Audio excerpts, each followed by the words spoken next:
తెలంగాణలో ఇవాళ రేపు భారీ వర్షాలు కురుస్తాయని హెచ్చరించింది హైదరాబాద్ వాతావరణ కేంద్రం.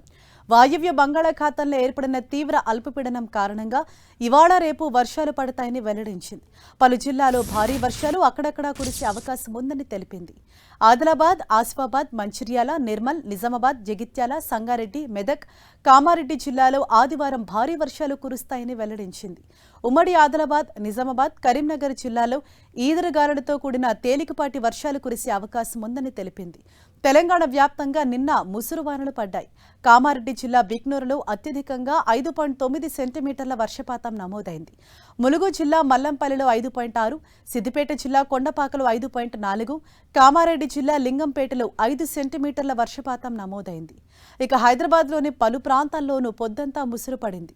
కామారెడ్డి జిల్లాలో 2 రోజులుగా విస్తారంగా వర్షాలు పడుతున్నాయి. కాళేశ్వరం ప్రాజెక్టులో భాగమైన మేడిగడ్డ బ్యారేజీకి వరద నీరు పోటెత్తుతోంది. ఎగువన ఉన్న మహారాష్ట్రలో వర్షాలు విస్తారంగా కురుస్తుండటంతో వరద ప్రవాహం క్రమంగా పెరుగుతూ వస్తోంది.